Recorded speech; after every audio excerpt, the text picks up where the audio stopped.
le premier chapitre, le premier âge de l'Église, appelé l'âge de l'Église d'Éphèse. Ça peut aller? Voilà. Donc, on ne va pas attendre le révélateur.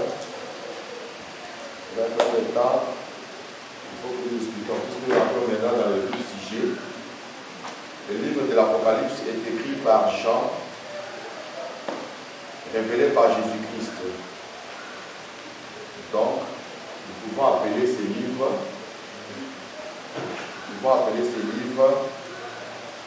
le livre de l'Apocalypse de Jean, ou alors la révélation de Jésus-Christ. Pourquoi l'Apocalypse de Jean? Parce que c'est Jean qui a écrit. Pourquoi la révélation de Jésus-Christ? C'est parce que ce que Jean a écrit a été révélé par le Seigneur Jésus-Christ lui-même. Comme nous pouvons voir dans les Écritures, je crois dans le livre de 2 Timothée 3,16, toute écriture est inspirée de Dieu, est utile pour enseigner, corriger, convaincre, instruire dans la justice. Voilà. Donc, déjà à partir de là, nous savons que le livre de l'Apocalypse, Jean n'a pas écrit ses propres pensées, mais il a écrit ce qu'il a reçu de la part de Jésus-Christ. Donc, ce sont des révélations que Jean a reçues pour apporter à l'Église de Jésus-Christ. Deuxième point, nous allons voir que le livre de l'Apocalypse est réparti en 3 grandes parties différentes. Voilà. Et la répartition de l'Apocalypse, ou alors du livre de l'Apocalypse, nous voyons cela dans le livre de l'Apocalypse chapitre 1, le verset 19. Et je vous invite à lire. Okay. Aujourd'hui, nous allons lire beaucoup de versets, parce que je vous ai dit que le chapitre, l'âge de l'église d'Éphèse, c'est l'âge qui est un peu beaucoup plus complexe. C'est-à-dire, il y a des termes qui sont dits dedans, il faut mieux expliquer ça, que ce soit beaucoup plus clair. Alors, les autres âges, il n'y a pas de souci. Dès le moment où on a maîtrisé le premier âge. Amen. Donc, le premier âge nous introduit à la facilité ou bien à la compréhension des autres âges. Donc, nous lisons après le chapitre 1, verset 19. Apocalypse 1, verset 19. Écris donc les choses que tu as vues, et celles qui sont, et celles qui doivent arriver après. Amen. Amen. Écris donc les choses, 1, que tu as vues. 2, les choses qui sont. 3, celles qui doivent arriver après elles. Voilà comment les choses sont réparties. Premier groupe des événements sont constitués à des choses que Jean a vues. Amen. Amen. Là, ça exclut le chapitre 1 de l'Apocalypse. Ok? C'est-à-dire que les choses que Jésus lui a montrées, c'est que lui a vu dans la vision. Ça, c'est la première partie de l'Apocalypse, les choses que Jean a vues, que Jésus lui a montrées. Donc là, nous avons le chapitre 1er du livre de l'Apocalypse. Dans le chapitre 2, le chapitre 3, là maintenant, nous avons des choses qui sont. Des choses qui sont. Donc, nous avons carrément les 7 âges de l'Église. En commençant par Éphèse, Smyrne, Pergame, Thyatire et autres. Voilà. Maintenant, troisième partie du livre de l'Apocalypse, les choses qui doivent arriver après elles. Donc là, nous avons maintenant du chapitre 4 jusqu'à la fin du livre, jusqu'à l'établissement du Christ sur son règne. Donc, voilà un peu comment le livre de l'Apocalypse est réparti en 3 parties. Ok. Maintenant, nous n'allons pas en parler sans parler un peu de la ville de d'Éphèse. Hein? Ça, c'est Troisième point, la ville d'Éphèse. Voilà, l'histoire nous fait comprendre que la ville d'Éphèse était richement investie dans le commerce du culte païen, le culte du Dieu, le culte païen de la déesse Diane. Voilà, la déesse Diane. Et le prédicateur, l'apôtre Paul, lui, il était parti dans cette ville pour prêcher la parole de Dieu. Alors, dans sa prédication dans la ville d'Éphèse, il y a eu des soucis. Pourquoi? Parce que cette ville fut une ville idolâtre. C'est ce que nous devons comprendre d'abord. Une ville idolâtre dont ils adoraient. Il y avait d'abord le temple de Dieu, la déesse Diane, ok? Et auparavant, cette déesse, elle était une déesse d'origine grecque. Voilà. Mais les Grecs l'appelaient sous le nom d'Artémis. D'Artémis. Voilà. Alors, dans la ville, je disais qu'il y avait un temple de Diane. Diane était la déesse de la fertilité. La déesse de la fertilité. Cette déesse était représentée par une femme qui avait beaucoup de seins. Hein? Elle avait beaucoup de seins au niveau de sa poitrine. Il y avait plus de vingtaine de seins au niveau de sa poitrine qui représentaient la fertilité. Alors, l'histoire nous fait comprendre que les Éphésiens eux-mêmes, ils disaient que cette déesse, ou bien la statue de la déesse Diane, elle est quittée au ciel. Elle est quittée au ciel pour s'installer. Donc, il y avait un temple de cette déesse de la fertilité, Diane, de telle sorte que la ville se nourrissait du commerce de ces déesses-là. Comme nous voyons par exemple dans l'Église catholique, on vend de l'encens, on vend des chapelets, on vend des statuettes de Marie, du Christ, des crucifix, du Christ Jésus, ainsi de suite. Donc, quand la ville était plongée dans ce culte de la déesse Diane, le commerce de ce culte-là, de cette religion, était vraiment beaucoup plus fertile, enrichissant. Les gens vendaient des statuettes de Diane, des représentations de Diane. C'est ceux qui avaient de l'encens, il y avait tout ce qui accompagnait l'adoration de ces déesses-là. Ok? Mais maintenant, l'apôtre Paul, Dieu va l'inspirer d'aller dans cette ville pour prêcher la parole de Dieu. Alors, dans sa prédication, il va aller contre ces choses-là. Amen. Où ça va poser problème dans sa prédication, c'est que il y a beaucoup de personnes qui ne vivaient que de ce commerce, de ces dieux-là, païens, ou bien la déesse en question. Mais si toi tu nous dis que ça ce n'est pas un dieu, maintenant nos commerces là, ça ne va plus marcher. Il fallait créer des troubles dans les prédications de Paul, l'amener même à être emprisonné. Hein. Lisons par exemple Actes chapitre 19.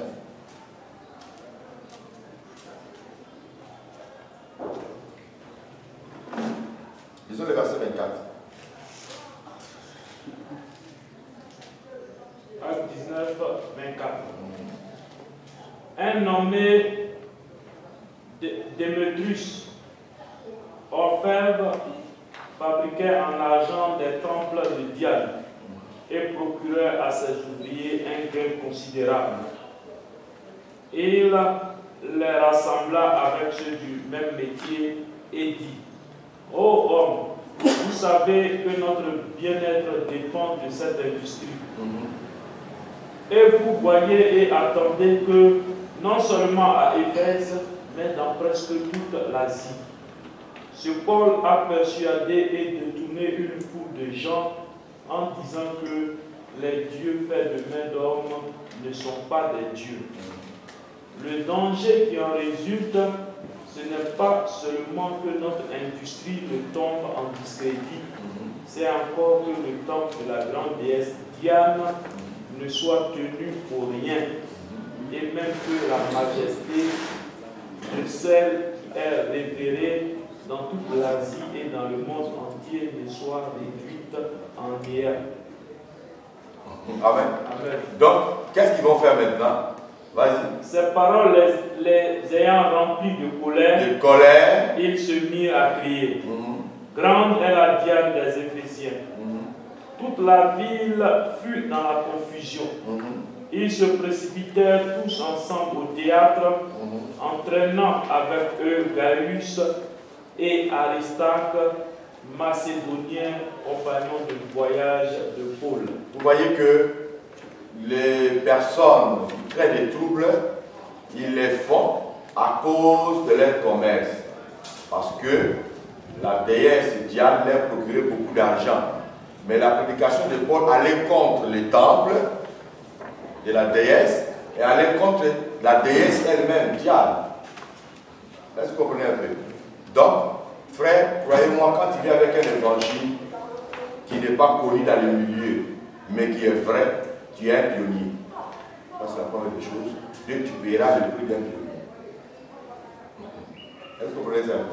Cela veut dire qu'il y a d'autres qui vont t'insulter, d'autres qui vont t'interpréter ça mal, d'autres qui vont se rendre compte que non, ce que tu es en train de dire là n'est pas juste parce que ça fait longtemps. Nous, on est dans ça.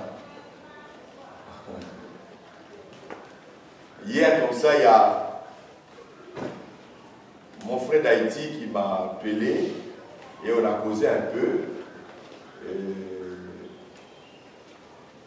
Il m'a dit que depuis qu'il a commencé à enseigner le baptême de Jésus, il suit tous mes enseignements sur le livre. Je l'envoie des enseignements chaque fois. Et ce frère, il est rentré vraiment dans la vision de l'enseignement que nous enseignons ici. Il a commencé maintenant à organiser des séminaires et à enseigner. Il m'a envoyé des films, il a baptisé des gens au nom de Jésus-Christ dans les fleuves. Et ça créait des troubles dans beaucoup des églises. Comment ces frères baptisent les gens au nom de Jésus?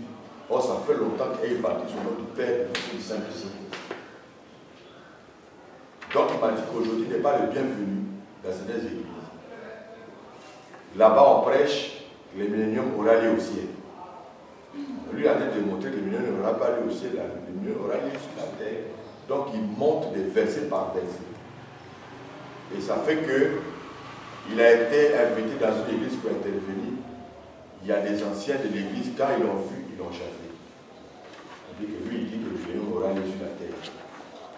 Alors, je lui ai fait comprendre que tu es le pionnier. Donc, Dieu a permis que tu puisses être en avance que les autres. Quand ils vont arriver là, tu as une raison, mais tu es obligé de payer le prix. C'est comme quand nous prêchons contre la fête de Pentecôte, la Pâque. D'autres pasteurs voient ça, que nous créons des troubles dans leur milieu. Ben, ça fait longtemps qu'ils sont dans ça. Est-ce que vous comprenez un peu? Mais plus tard, ils vont comprendre. Hier, on a prêché contre Noël. On a eu des persécutions. Aujourd'hui, beaucoup de pasteurs ont compris, ne font plus Noël. Mais il a fallu qu'un commence à leur enseigner ça. Amen. Pas plus tard qu'avant-hier, il y a un ami pasteur qui a affiché l'affiche, il venait fêter Pâques le dimanche étant chez moi à l'église, et puis il a écrit Pâques avec S. Donc je suis commenté là, j'ai commenté aussi son affiche, il dit pasteur, bonjour, pour ton information, Pâques avec S n'est pas public, ni dans l'Ancien ni dans le Nouveau Testament. Ce n'est pas écrit dans la Bible. Je souhaiterais qu'on se voie pour en parler à Dieu. Parce que tu es appelé pour amener l'église à la perfection. Donc tu ne dois pas enseigner n'importe quoi. Ça c'était le mardi matin, et de là je suis parti à Yakasseme, je vais toute la journée là-bas. À mon retour, je viens, j'ouvre mon portable, je vois le message, ils sont remplis. Il a réagi d'une manière violente.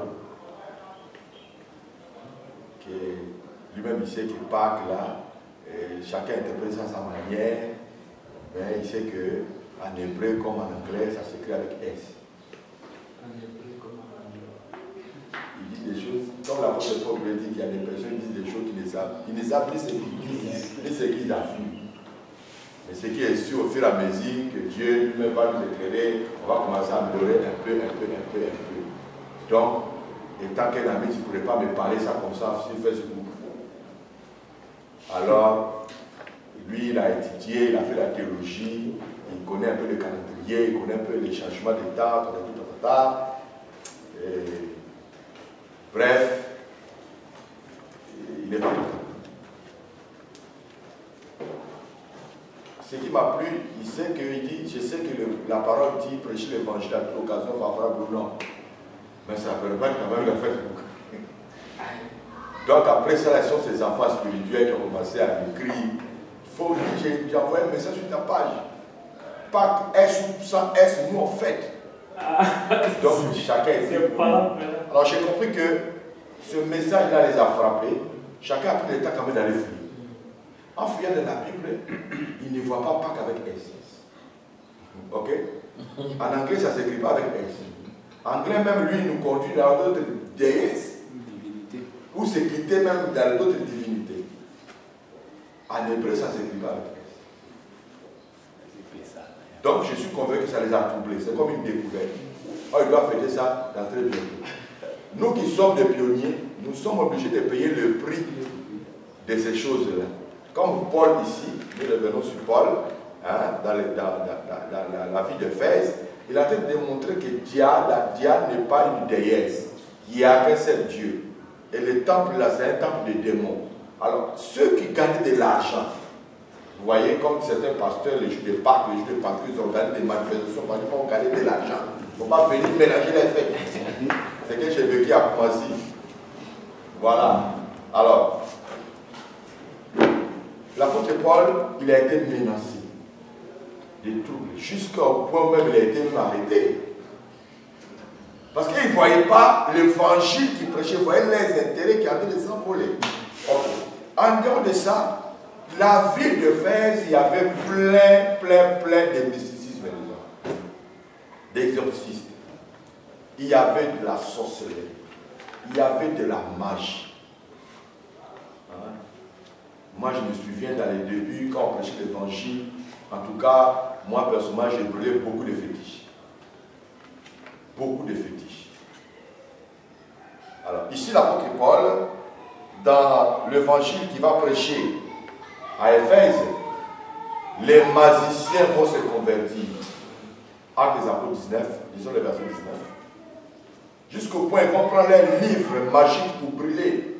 Et on estime la valeur de ces livres-là à peu près à 20 millions de francs CFA.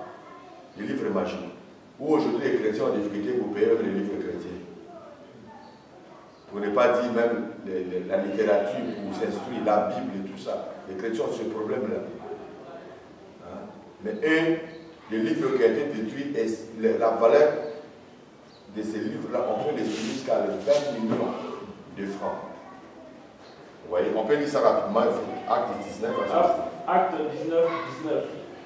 Et un certain nombre de ceux qui avaient exercé les arts magiques, ayant apporté leurs livres, les brûlèrent devant tout le monde. On a estimé la valeur à 50 000 pièces d'argent. Donc, voilà un peu l'évangile que Paul a prêché, qui a mené même des magiciens à se convertir. Ok? Alors, pour votre information, la ville d'Éphèse, à ce temps-là, cette ville était sous la colonie romaine. Donc, pour les Romains, c'était une province. Pour eux. Comme aujourd'hui, certains pays africains sont des provinces de la France, qui ne dit pas son nom, hein, mais c'est une vérité que nous vivons. Nous sommes gérés par les grandes puissances. Ce qui fait que les pays africains n'évoluent pas correctement. Les grandes puissances qui sont en bas, qui gouvernent, c'est eux. Donc, la ville d'Éphèse était une colonie romaine. Malgré cela, cette ville, ils avaient maintenu leur langue de grec. Donc, ils parlaient toujours le grec. Donc voilà un peu ce que je peux dire par rapport à la ville d'Éphèse. Et l'apôtre Paul fit le premier champion pour apporter l'évangile dans cette ville d'Éphèse. Et la ville a été classée la 3e ville où l'évangile a été vraiment posé. Quand je dis la 3e ville chrétienne, ce que je voulais dire, la première ville chrétienne c'est Jérusalem. Après Jérusalem vient Antioche. Après Antioche vient Éphèse. Donc l'évangile vraiment a trouvé une place dans le cœur des personnes dans cette ville-là, d'Éphèse. Et ça a commencé vraiment à évoluer. Et là, nous sommes dans le temps de l'église primitive, c'est-à-dire la première église. Amen. Amen. C'est ainsi que l'église d'Éphèse est citée comme la première église où la lettre devait être adressée. Parce que ça fait partie des églises apostoliques. Ou alors nous pouvons dire de l'église primitive. Ça fait partie des premières églises. Amen. Donc, si on veut parler par exemple du premier âge de l'église, on se réfère à Éphèse. On se réfère à Éphèse. Alors, ces églises-là existaient pendant le temps où notre frère Jean était en prison à Patmos. Ok? Et c'est là-bas maintenant il va recevoir la vision. Et Dieu va lui dire ce qu'il voit, d'écrire et d'envoyer à cette église de l'Asie mineure. Dans ça, maintenant, nous allons rentrer. Après chapitre 2, le verset. Après chapitre 1 d'abord, verset 4 à 5.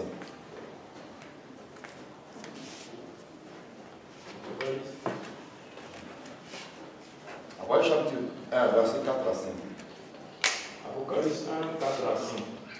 Jean aux 7 églises qui sont en Asie, que la grâce et la paix vous soient données de la part de celui qui est, qui était et qui vient, de la part de cet esprit qui sont devant son trône, et de la part de Jésus-Christ, le témoin fidèle, le premier-né des morts et le prince des rois de la terre, à celui qui nous aime, qui nous a délivrés de nos péchés par son sang. Amen. Amen. Jean aux 7 églises qui sont en Asie. L'Asie, si je parlais que ce n'est pas l'Asie du continent asiatique, mais l'Asie mineure, qui est une province romaine à l'époque. Amen. Donc, ici nous voyons que Jésus s'adresse à Jean d'écrire la lettre aux 7 églises qui sont en Asie. Ici, je voulais vraiment que nous descendons sur terre. Nous descendons sur terre.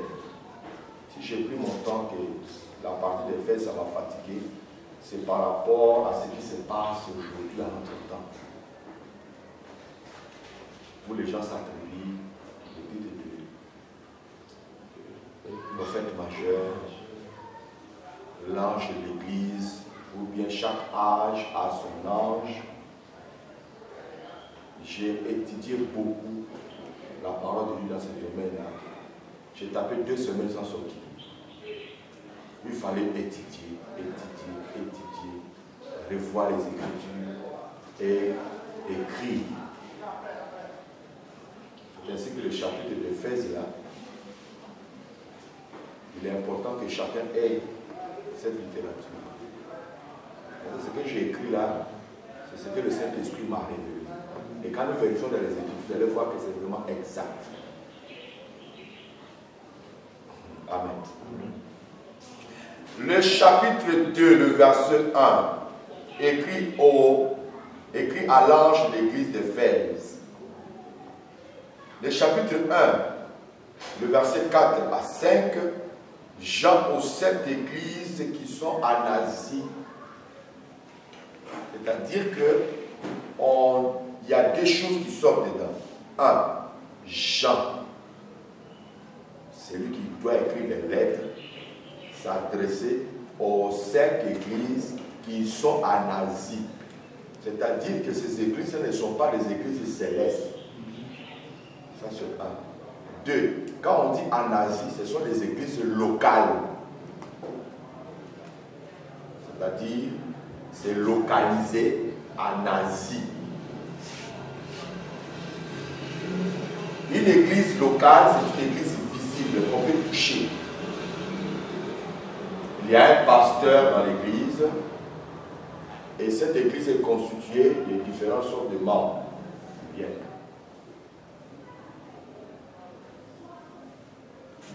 Donc, qu'est-ce que je vais dire par là? La première des choses, il faut comprendre que cette église n'est pas une église spirituelle. Parce que l'Asie mineure, ce n'est pas au ciel, mais c'est sur la terre. Quand il dit Jean aux 7 églises d'Asie mineure, lisons par exemple l'Apocalypse 2, verset 1. Apocalypse 2, 1. Écrit à l'ange de l'église d'Éphèse. Voici ce que dit celui qui tient les 7 étoiles dans sa main droite, celui qui marche au milieu des 7 lampes, c'est écrit des 7 chandeliers d'or. Je connais tes œuvres, ton travail et ta persévérance. Je sais que tu ne peux supporter les méchants. Non, tu es parti un peu trop loin. Tu reviens. Écrit à l'ange de l'église d'Éphèse. Écrit à l'ange de l'église d'Éphèse. Voici. Non, il faut finir. Voici ce que dit celui qui tient les 7 étoiles dans sa main droite. Celui qui marche au milieu des 7 lampes. Amen. Amen. Lui, le verset 4. Le verset 4. Du chapitre 1. Jean aux 7 églises qui sont en Asie, que la grâce et la paix vous soient données de la part de celui qui est, qui était, qui vient, et de la part de 7 esprits qui sont devant son trône. Ok, regardez bien. Le chapitre 2 du verset 1, il est dit écrit à l'ange de l'église d'Éphèse. Or, nous venons de voir qu'Éphèse est une ville. Amen. C'est une ville. C'est-à-dire, à l'époque, l'église qui est bâtie à Éphèse, on se disait l'église d'Éphèse. L'église qui est bâtie à Corinthe, on disait l'église de Corinthe. L'église qui est bâtie à Laodicée, on disait l'église de Laodicée. Est-ce qu'on l'a un peu? Maintenant, le chapitre 1 du verset 4, il est dit écrit à l'ange de l'église d'Éphèse. Voilà. C'est avec précision. Écrit à l'ange de l'église d'Éphèse. Ok. Maintenant, les gens disent quoi? Écrit à l'ange de l'église d'Éphèse. Donc, Jean devait écrire à l'ange. Il prend l'ange esprit. Ok? Cet ange-là, c'est lui qui veillait sur l'église d'Éphèse. Et c'est cet ange-là qui doit envoyer le message dans l'église d'Éphèse. Et c'est cet ange-là qui a géré tout le temps, c'est-à-dire l'âge de l'église d'Éphèse. Du commencement jusqu'à la fin, c'est cet ange-là. Il a le pouvoir de susciter les différents messagers dans cet âge-là pour prêcher. Mais il y aura seulement un seul messager majeur suscité par l'ange. Frère, complication inutile. Quand nous revenons ici, d'abord, ce que nous devons comprendre, Jean ne s'adresse pas à un messager des âges de l'église. Jean s'adresse à un ange qui est dans l'église d'Éphèse. Et cette église d'Éphèse, c'est une église locale. Amen. Maintenant, pour comprendre l'ange, qu'on dit à l'ange de l'église d'Éphèse, les livres de l'Apocalypse lui-même expliquent l'ange là veut dire quoi. Apocalypse chapitre 1, le verset 20. Apocalypse 1, 20. Où ça trouble les gens pensent qu'on dit ange, donc ange doit forcément être esprit. Parce que le livre d'Hébreux dit que Dieu n'a jamais appelé quelqu'un un ange. Non, la Bible ne se contredit pas, mais elle se complète. Donc, il y a un autre verset qui peut venir compléter l'autre. Est-ce que vous comprenez ça un peu? Donc, ce que nous comprenons d'abord, l'ange dont il est question, ce n'est pas un esprit. C'est un homme. Nous allons découvrir ça étape par étape. Voilà pourquoi je voulais prendre mon temps pour expliquer d'abord l'âge d'Éphèse d'une manière particulière. Pour que vous compreniez ça et que ceux qui vont suivre ce message aussi comprennent facilement. Parce que ceux qui ont reçu la révélation de la part de Dieu peuvent vous expliquer le message facilement aussi. Ceux qui n'ont rien reçu vont s'abaser sur la connaissance théologique, sur la connaissance historique, sans apporter même l'éclaircissement des Écritures et la révélation de la parole. Parce qu'ils n'ont rien reçu de la part de Dieu. Lisons Apocalypse 1, verset 20. Apocalypse 1, verset 20. Le mystère des 7 étoiles que tu as vu dans ma main droite et des 7 chandeliers d'or, les 7 étoiles sont les anges des 7 églises.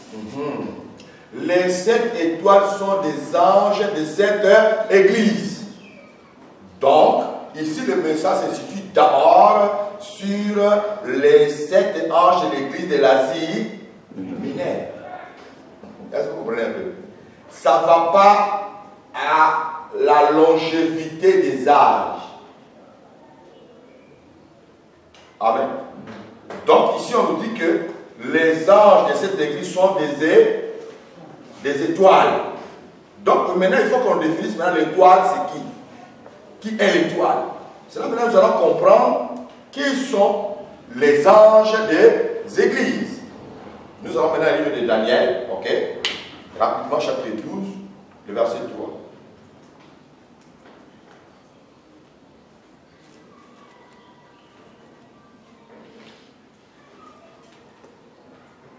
Daniel 12, 3.